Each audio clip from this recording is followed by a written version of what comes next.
Hey guys, it's Tony Robbins. Listen, I've got a video here for you today that I think you'll really enjoy. I am, for the last, I guess, 9 months or so since the economy took its giant collapse all over the world in different areas financially, I've been meeting people that are trying to figure out what to do financially. And I've watched so many people in business who are trying to figure out what to do. Their customers are responding in a different way. They're hanging on to their money and they're concerned. And so I thought, you know, the traditional approaches to business are not making a difference. What I'm best at is modeling. You know, I've always, when I wanted to figure something out, I go to people that are the best in that area and figure out what they're doing and teach myself how to do that and then teach others to do the same once I've proven it's worked with myself. I said, I want to find the best of the best, and I've been really fortunate over the last, as I say, probably 7, 8, 9 months to have spent some time interviewing and getting to know and becoming good friends with many of the top people in the internet marketing. I mean, people that they're not the likely people you normally look at. I look at them as the new money masters. You know, they're guys that, you know, they didn't have the traditional education and ladies that didn't, but they found a way to add value. So whether you're looking for, you know, an opportunity to figure out how to have a second income stream, or you have some form of business you're considering being in or you're in and you want to learn some tools, I thought I'm going to create some great products for this, but I thought I'd just send you out first a neat little interview that I did with them. These guys called me up and said, can we come by? I'd love to chat with you. And I said, well, we're going to chat. Let's put it on film. So we just knocked around, and what they wanted to ask me was, look, you know, we've spent enough time with you. We know you know how to get people to take action. I said, well, come on over and let me kind of get inside your heads a little bit. Let me see why you follow through. Why do so many people say they're going to do something and then never follow through? And a few people do something inside their head and heart that gets them to follow through. So I just thought you might enjoy this conversation we've had. It's with Frank Kern and John Reese, two of the best in this industry.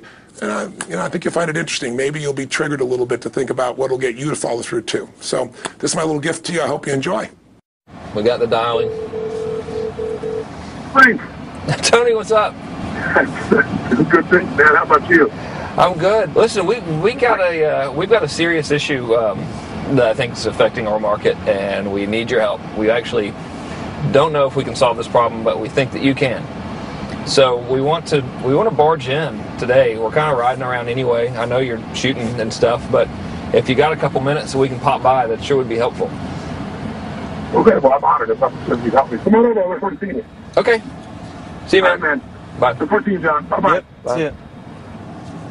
So why are we in a hotel anyways? They use this place a lot to shoot stuff because it's got a really nice background. Oh, so really nice outdoor filming stuff. different guests and interviews Yeah. and TV commercials? Hey, man. How's it going? Come on in. All right. Thank you. Hey, Hey, Tony. guy. What's up? How you doing, man? What's all this? Doing a little leadership filming now. That's awesome. Good to see you. All right. Thanks for having us, man. Yeah, you good. Well, come on in. I'm curious to what this major problem is that you're going to see me right away about. This sounds like a setup to me, man. It's a setup, yeah. I told John it was an intervention about his glue sniffing problem. Well, come over and sit on my lap. Yeah, buddy. exactly.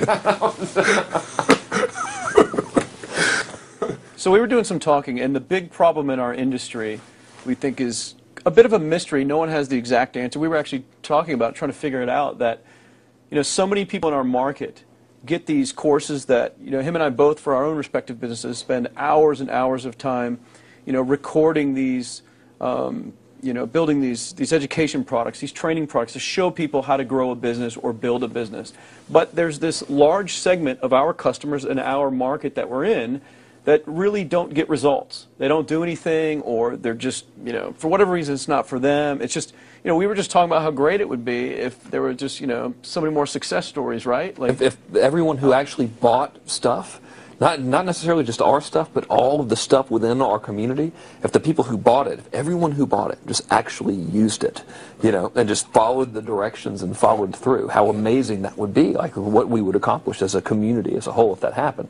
So our challenge is, what needs to happen, what kind of shifts need to happen to get people to follow through, to get people to actually use the products? You're talking about the same mystery that people have of, you know, why does somebody, you know, get that fat, or they're out of control and they hate themselves, but then they go have another piece of chocolate. Or, you know, why does the person who's just, the doctor just told them they have cancer, lung cancer, and said you've got to stop smoking, and some studies show 70% of the people keep on smoking. So you're not talking about a minor issue here, right? It's part of life. But there is an answer, because there are people that do follow through, and there are people that never did before, and then they've never followed through in their life, and now finally they break through. And that's what I try to focus on, is what those people do. Yeah. You know, in my case, in the business world, I look at people like you, people like Dan Kennedy. Yep. What do these guys do? Okay, I'm just going to do that to the best of my ability.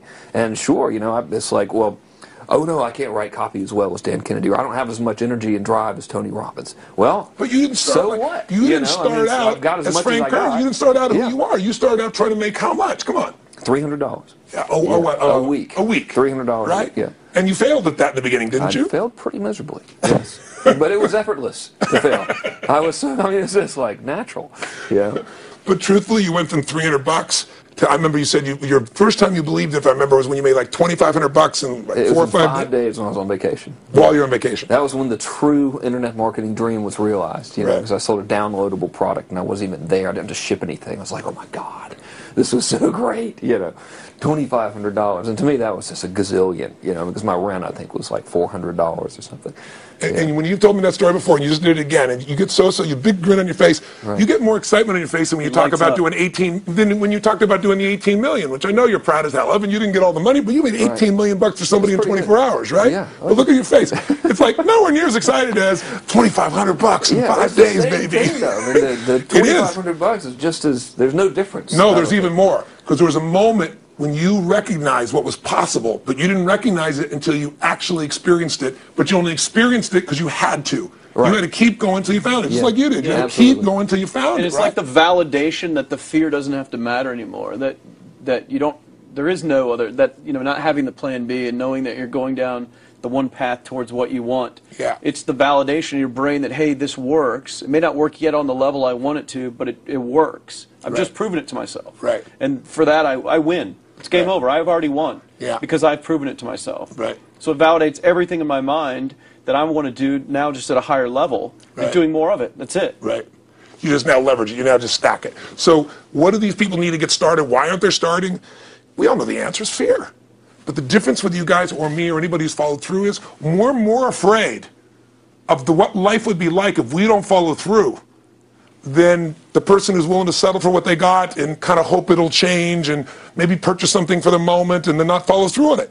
It's almost like people, overachievers, have a little more fear. They're a little more afraid of missing out. They're afraid of not being there, or they got a strong enough reason to follow through. So I'd say if you're looking at home, you want to give somebody some value, go, where do I start?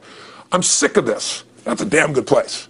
That's probably why they bought the product in the first place, but now they're not. Escape from that for just a minute. What's that? They bought the product to escape from that state. Just for a moment. Yeah. So, because well, guess what? What makes people excited is progress. You don't have to be at the goal yet to feel alive again. You have to make progress. And the first step to progress is making a decision and buying the product. But then they don't do the second step, which is open the damn thing up. I think another powerful distinction that you're hitting on here is the fact that a lot of people that have breakthroughs in their lives, like including Frank and I both in different, you know, success stories, situations, whatever you want to call them, is that, you know, people typically hit rock bottom before that must is a reality. You're right. So in thinking of that, you know, because a lot of things as well, like we hear in marketing, you know, like if you had a gun to your head right now and you had to make money in the next, you know, 48 hours, what would you do?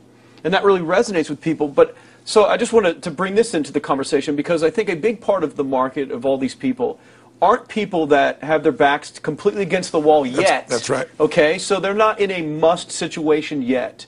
They're in a desire situation where they're okay in their lives. They do have big dreams and ambitions. They do want greater things, but it's not pushing them yet to the point where they will do what it takes to master something. Must. So what do you think? How do people go from not having their backs against the wall when they have no choice to say, I'm totally sick of this, to conditioning their minds to go from their situation where they are, which may be okay, to getting something greater? Well, think about this.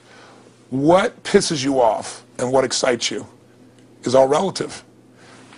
You know, $300 a week, no, $2,500 excites him more, that memory to this day, than even the $1 million, you know, he did in his first 24-hour version, right? Or you breaking the 4 minute mile, $1 million. That must have been out of your mind. Tell me about that for a second. What did that feel like? You make $1 million in 24 hours. Nobody in history of the internet's done it. Euphoria. Yeah. It's unbelievable. What was your? It wasn't even about the money. That's exactly right. That's exactly right. It wasn't really about the money. No, it wasn't. I wasn't thinking like, oh, that's how many cars I can buy. No. It just wasn't. It was just breaking through like another like barrier of progress. So at that point, it wasn't about your back to your wall.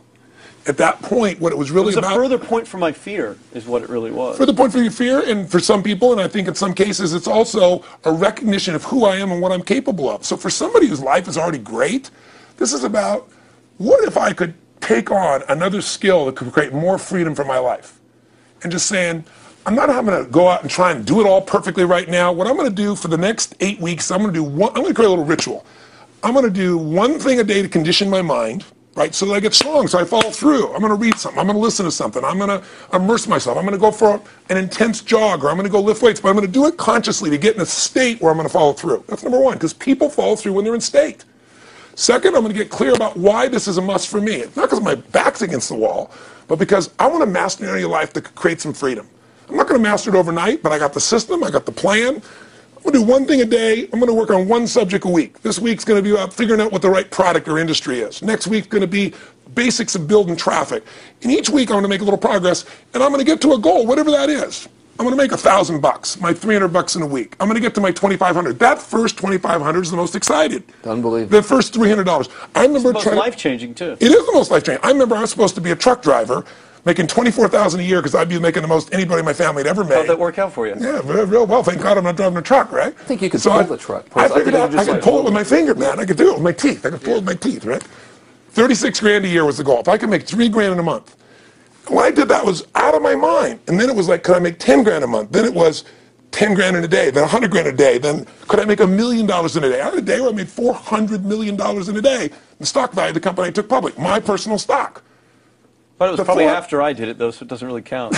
I'm just joking with it. You're right. People don't remember who's first, Tony. 400 million, $1 million, yeah, who cares? Who cares? No, I'm not saying that's amazing, though. I'm not saying no, brag. of course. It's because they told me when I was on stage, I had this audience of about 15,000 people at the Continental Center. It was during a stretch break. I was doing what I loved, rocking the house. Everybody's going crazy. And they go, the stock's worth $400 million right now. I was like, wow, that's cool. It's like, okay, that's, I don't want to sound stupid. It's like, what's next? And I went right back to what I loved. Once you break through, then it just becomes a game. The people that are getting your products have not yet broken through in most cases. The breakthrough happens by conditioning your mind every day, by feeding it a role model or a story. It's putting yourself in a peak state where you follow through by getting physically strong. It's creating a little ritual of doing a little bit each day, and then you get momentum. But the most important thing of all is what we started out with. Why? Absolutely. Why is it a must for you?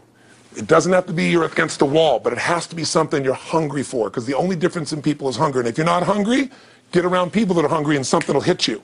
You watch a conversation, you get around people that are doing better, and all of a sudden you start going, my life sucks. I remember I went to a guy in L.A., he's one of the most multi-billionaire guy, I'll never forget, and I lived in the Del Mar Castle, and I was really proud. That was like the symbol of me having taken myself from being poor to providing for my family this great place. It's built from castles in Europe overlooking the ocean, not far from you.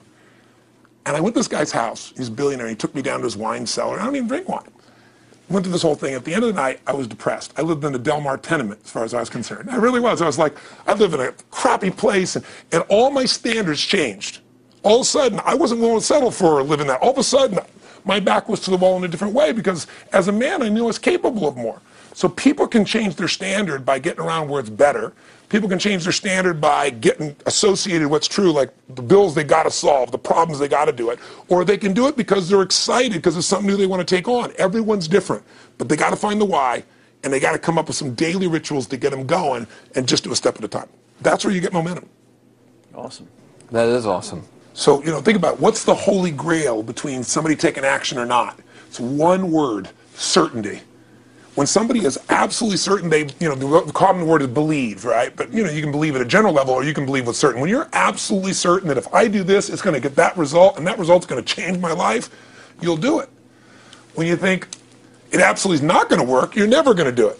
The middle no man's land of maybe it'll work, maybe it won't, that's the piece that kills people, right? So if it's a must for you, you got to make it work, right? In our case, right? That's an example. If it's not a must for you and you're not sure, you don't know what to do. So years ago, I'd look around and say, okay, how do people get themselves to follow through that haven't been following through? What's the difference? And I started interviewing hundreds of people, literally, and eventually thousands, because I had thousands of my events. So I'd ask the group to give me their feedback. And I came up with this model. It's like the holy grail of belief, or the holy grail of momentum. It's like the difference between what makes the rich get richer and the poor get poor, right? And the difference we all know is mindset, but like, how's that built? So this is what I did. I created stupid little 4 little boxes, and I'll scribble it here for you. You think about the first thing that determines whether you can do something or not, and I put that in this first box at the top here on the left side, and it's potential. Like, what's the potential of a human being? Like, when you guys started, you proved something no one had done in history. You ran the 4-minute mile, right? For golly knows how many centuries, they're trying to run a 4-minute mile. Roger Bannister does it. How did he do it? Do you remember? You did it in this industry, right? You made $1 million in a day. No one had ever done that in history, right? After you did it, a bunch of other guys are doing it because it became possible. Roger Bannister didn't just go physically practice. He made a shift in his head. He practiced in his head because he could never achieve it physically, so he had to change in his head first so that the result became certain enough he believed it, and then his body got him through. After Roger Bannister ran that 4-minute mile, within 2 years, 37 people ran a 4-minute mile. Wow. When no one in history had ever done it. Now here's how it works. The potential for anybody getting your product is extraordinary. They could do what you've done as much, more or less. They can do whatever they want to do. The potential's there. The market's proven that. Whether or not they tap into that potential has a lot to do with what action they take, which is the question you came to me with, right? Like, you know, God, they all have potential, but they're not taking action. And we all know that the action they take is going to determine the results they get. That's pretty obvious. So most people have a belief about what their real potential is no matter what you tell them. And that affects how much action they take. And of course that affects the result. And then ironically, that result reinforces their belief. And then that belief affects it. So I'll give you an example. Let's say a person has unlimited potential, we all agree. But they take little action, little results. Why? Because they have to start with a problem with their belief. They don't believe it's really going to happen for me. Maybe for Frank Kearns because he's got the cool hair and stuff, or maybe it's for you because you're so driven, but it's not me. Maybe Tony Robbins because he's a freak, got these big teeth. Whatever their thought process is, right? They got this thing, right? But what happens is, if you believe that there's very little potential, how much action are you going to take? Nothing, little. And when you take little potential with a little action, what kind of results do you get?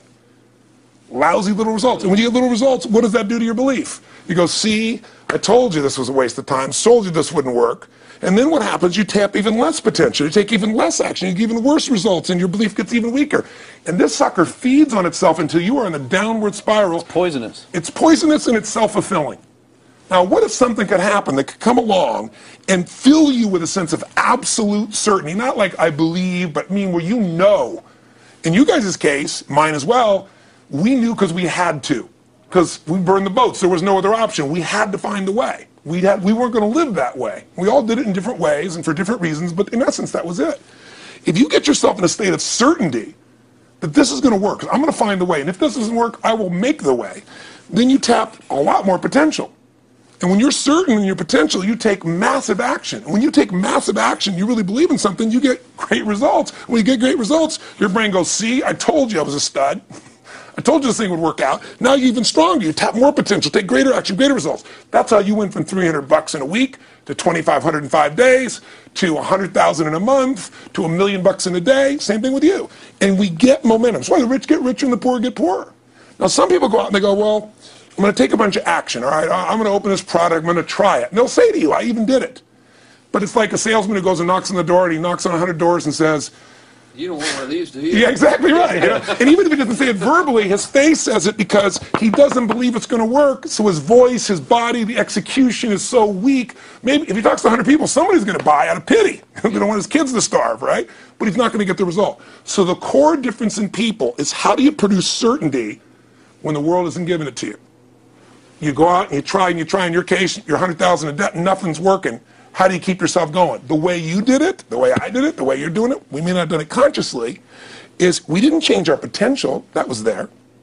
And it wasn't even taking more action. Taking more action with a belief it's not going to work, it's not going to change anything. We got results in our head that made us feel certain as if it had already happened. True or false for you? True. Right? So give me an example so people know I'm not just making this crap up. Well, I mean, just like when I had nothing, I already knew I was driving like Ferraris and Porsches and stuff because I always wanted those cars. I already knew I was going to have them. It was inevitable. Right. I inevitably, you know, that was just my inevitable outcome. But how did you do that? Did you have a ritual? Did you think about it regularly? Was it one time you thought about it, or was it something you had an obsession towards? I had an obsession towards it. I mean, I used to work at a video store, which was the last job I ever had in my life. Thank God. And I used to go to work almost every day, and I used to bring 2 magazines with me to read on my breaks. Entrepreneur magazine, just to read about business and everything else, to read about what other people are doing, look for role models. And I used to carry an auto trader with me. And I used to look at Porsches that were for sale. Yeah. And people always used to ask me, what are you doing with that Auto Trader magazine? I'm like, well, I'm just picking out the Porsche that I'm going to buy. Right. Which probably got you a lot of crap. I did. People made fun of me. Sure. I actually had a boss at that job tell me, you know, you really shouldn't do that to yourself, John, because it's very, very likely that that is never going to happen. That it's very likely that you're never going to have that car. Yeah. That's the kind of belief he was trying to put in my head.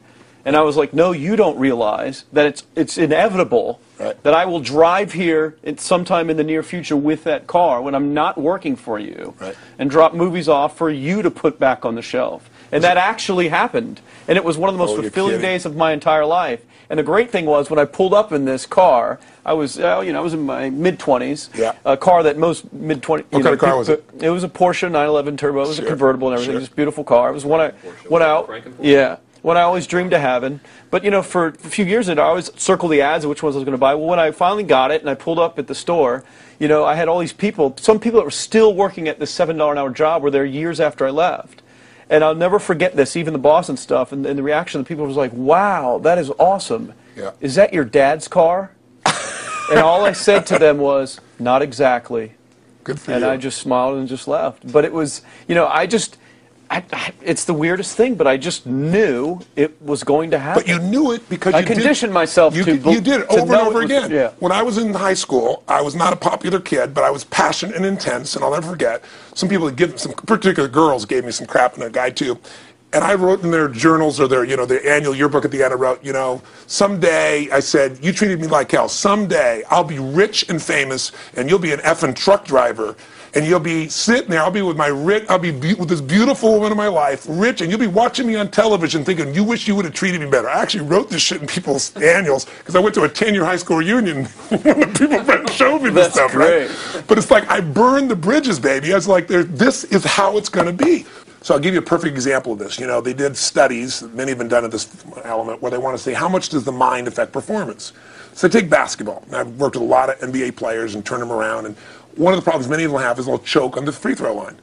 You know, well, everybody knows in that case, if you normally shoot really well and now you're not, something's interfering, something's getting in front of your state, some uncertainty, right? Obviously. So they take a group and say, we're going to make them better.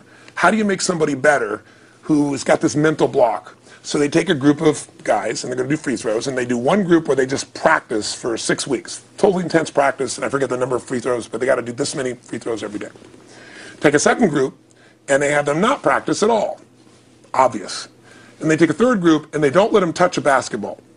All they do is have them practice in their mind, but the key is it's not practice makes perfect, it's perfect practice makes perfect, as corny as that sounds. So these guys see themselves making the shot every single time, conditioning their mind and body that it's perfect every time. They're not interrupted by a reality that would screw with them. So at the end of 6 weeks, they tally it up, and now they give them a test to see who has the highest free throw percentage, you know, success. What do you guess it's going to be? Well, the obvious person says, obviously, it's not the guys that didn't practice, but which one is it? The mind, or is it the ones that actually practice? I'm assuming the mind. Yeah, you would assume it because it's true. Right. You intuitively know the truth. That practicing's not enough. It's getting yourself so certain so many times that now when you go to do it, there's no hesitancy and you execute. It's having that absolute certainty that makes you tap your full potential, take massive action, get massive results, be reinforced to have even stronger belief. This is what makes somebody a star at anything. It's like Jack Nicklaus, the golfer. Yes. He visualized every shot and where it was going, landing right where he wanted it before he ever hit it. Every single time. And what do most golfers do? Every single time. They just take a practice swing and they kind of hope for the best and point in the right direction and hit it. And some of them, if they've had some bad hits, what are they really focusing on? You know, what I don't want to do. Exactly. Exactly. And that's the same thing here. So I'll show you a little stupid little physical technique for this. So stand up for a second. You guys going to do this with the camera show? So try this for a second. So just put your feet together. And then put your right index finger straight out in front of you like this. Okay? And all I want you to do is I want you to just turn clockwise comfortably as far as you normally turn. Just notice where you naturally stop. Go ahead and turn clockwise. People at home can do this too. Keep your feet straight. Notice where you stop. Come back around to me. Back around to me. Pretty good. Okay, good. Yeah, you're really good at this, right? Drop your hand. Now let's do something really simple. Close your eyes. And you don't even have to visualize, just feel. I want you to imagine your finger coming back up again. And this time, see and feel it coming up. Don't actually make it happen, but feel like it's happening. Imagine in your mind that you're actually doing it. You're seeing it, you're feeling it. And then make it like a game where you turn twice as far this time. Like you're a little kid, you know, somebody measures you and you go, I'm taller, come on, measure me this week. That desire to do a little further. And then in your mind, do it again. Your feet are straight together, and in your mind, feel your finger coming up, see it coming up, and imagine going 3 times as far this time. And then one more time, bring your finger up, and you're like an owl. Your feet are straight, and you turn all the way around, and it comes all the way around to the front. See it and feel it and enjoy it each time like it's a game, like you can't wait to go further. And you know you do, every time. And then when you can feel that, and it feels good, then open your eyes, and now put your finger straight in front of you, and turn as far as you can comfortably and see what happens this time. Go. Break my back. Now notice, I don't know if the camera's got it, but you don't have to ask the camera. You can ask yourselves. Come back around. Did you go further this time, yes or no? A lot further. A lot further. 50% further. 50% further. How much further for you? About the same. Yeah. The average person will go 25% further. Now here's the question. Or superior. Or superior pointer. There you go. It's also your right finger pointer. Thank God. Yeah. So, did you have the potential to turn as far as you did the second time, the first time? Yes. Why didn't you? I didn't believe it, I guess. We have beliefs about stuff we don't even know we have beliefs. You have an unconscious belief about how far you can turn comfortably. The first time I did it, when I pointed straight back, Yeah. I thought that probably shouldn't even go that far, like it was going to hurt me, or that I wasn't capable of going any farther. It's like, and how much further did you go this time? And the camera knows pointed over there. That's about exactly over there. right. Now here's the difference. The potential was there the first time, and you took action, and you got a result. But it was 50% less than what you did later on, and the only difference is they changed your belief. How did I change your belief? We didn't work harder on your potential. We didn't take more action. I got you to see the result in advance. I got you to see it vividly 2 or 3 times. That's all. Of going further, and then your brain went, oh, I know what to do. Boom, it went there. Isn't that what you did by looking at your cars every single day and envisioning it? I mean, isn't that what you did when you created whatever the vision was? It was $300, $2,500, $1 million in a day? Yeah, that's what's missing for these people. They're not getting that execution is everything, but it doesn't happen if you don't get the psychology set of a state of total certainty. And you just change that 50% in 3 minutes worth of visualization. And visualization is only one technique. Because I was like losing my balance with my eyes closed, because I was kind of like lopsided. So I got one good visualization in. The rest of the time I was like, I sure hope I don't fall down on camera with my eyes closed. It's going to look really dumb. I'm going to have to do it. So you don't even have to be good at visualization. You can still get the improvement. So I want you to get, you ask the question, what is that difference in people? This changes people's certainty. People are uncertain they're going to succeed. They want it, but they're afraid. The best way to deal with a fear is get a big enough reason that makes you have to succeed, or condition yourself where you see it and feel it so often that you're certain that you just do it. That's all it really takes. That's awesome. You know, this worked. I was thinking this while you were talking about going to the Sit down so we can hear, hear this, and we'll go. You were talking about working in the video store and looking at the Porsches and stuff. I used to drive around in my car, doing the cold calling with the credit card machines. And one way that I would avoid cold calling, the pain of like cold calling and knocking on doors and everything, would be to listen to your stuff and listen to Jim Rohn's stuff. And wow. Just drive around, no particular destination, just to listen to it. And strangely, I still like to drive around. I prefer to listen to that stuff in the car for some reason. It's because it's where you got imprinted. I guess. I mean, it's like, well, just drive up and down the coast and check out the ocean. Yeah. So I would drive around, and I would envision myself holding those types of seminars and teaching people that kind of stuff. And 3 weeks ago, I was teaching a seminar in San Diego, and I was talking about beliefs and envisioning things, and I had to stop. And I shared with the audience, I was like, you're not going to believe this, but I actually used to envision this very moment of me talking to you right now. So it really, really works. Definitely works. Makes a difference, I'd say. I'll tell you what, I worked with Andre Agassi in 1993, I think it was. He'd been #1. He dropped to 32nd in the world. And he was literally ready to quit with no exaggeration. His father was managing him, and he was so angry with his life. And he went through some, I think, wrist surgery at the time, and he's working on his swing. And he was dating Brooke Shields at that point. They weren't married, and not his current marriage, obviously. And so she said, you got to come see Tony. She goes, I don't need motivation. He goes, he's not motivation, man. He's strategy. He'll show you how to make that shift in your head. So he comes. I work with a guy.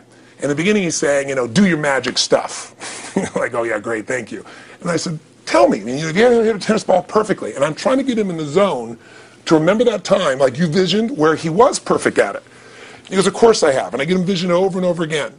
And finally, he's in the zone. He's feeling that again, right? He's seeing it, and he's feeling certain, and the swing is going perfect. And I said, how's that feel? He goes, it feels perfect. I said, but are you thinking about the swing? You're not thinking about the swing. You're not thinking about how to do it. You're just seeing the result you want so vividly that it's there. So all I did was train him how to go in that state over and over again. He won the next weekend. The second weekend he came in second. Within 6 months, he was #1 in the world again. And he gave me unbelievable credit. But all it was conditioning the mind. You did it with tape, so did I. We were just talking about this earlier, Pam and I used to go when I was 17 years old down to downtown Los Angeles, this place called Night Education, K-N-I-G-H-T, like in the night. And I'd save up all my money, work as a janitor, and I would get these tapes and listen to these things over and over and over again. I went there for years, and I didn't have enough money, and I leveraged everything I had, but I knew how to train my mind. It's the one thing I knew how to do. This man's name was Mario. I saw him in his 80s. He obviously knows how my life turned out and was very proud of the role he played in that process. He used to tell people the story. This guy's the real thing. He didn't just start out this way. This is how Tony did it. He listened to these tapes. He conditioned himself, right? This is the real stuff. He passed away a few years ago. I'm calling his house, and he passed away, and his daughter was there, and she wanted to share with me that how I touched his life and so forth. But the best thing was, I thought, you know what? I want to get those tapes. I want to get that stuff that conditioned. I want to go back to that moment like you did of, that moment was visualizing, now I'm living it. And she said, he left all this in his will to you. So I have all these tapes now that are from the time when I originally went through, and I'd go to sleep and I had these sleep tapes that conditioned my mind to believe that I could succeed even when I was sleeping, or to build energy in my body. And anybody who wants to succeed has got to know it doesn't just happen.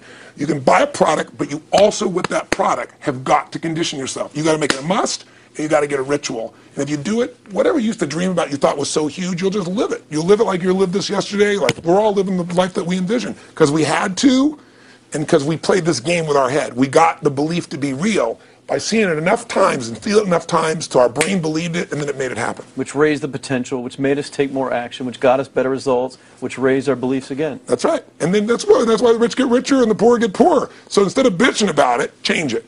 And this is how you change it. It's like a self-fulfilling prophecy. Completely. It's pretty easy to change. Just that one simple exercise was amazing. I'm still like, holy crap, I wonder what else I can do now. But look what most people do. Most people do the opposite of that, right? They get the product, or they think about doing it, and what do they envision?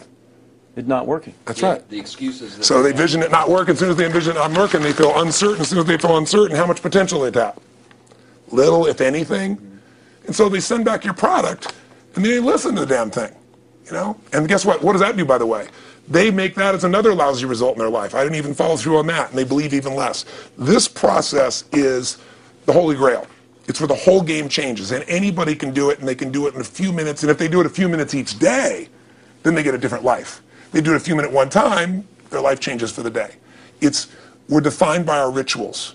Everybody's got rituals, certain things they do every day. And what we three have in common, and anybody that I know of who has a life that they're living that was once a vision, is we saw it again and again and again, even when it didn't work, even when you lost 100 grand, even when I'm working as a janitor. There's something we would not give up on.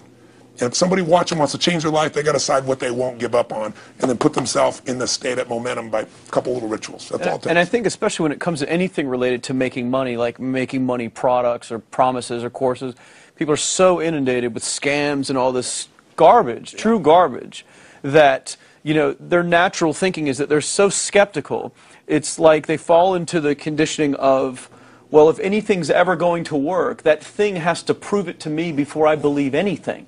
So when they go to approach the thing to make more money with, they're like, well, I'm starting at 0, and this thing has to prove to me that it has any potential at all before I believe that it will. Don't you agree with that's the case? Unfortunately, I agree it's the case, but here's the truth. When somebody says to me, in my business even more, because a lot of people think I'm a motivator. I hate that term. That's never been what I've done. I do believe in energy, and I'm passionate. They see 10,000 people in a room rocking, they go, oh, he's motivating them.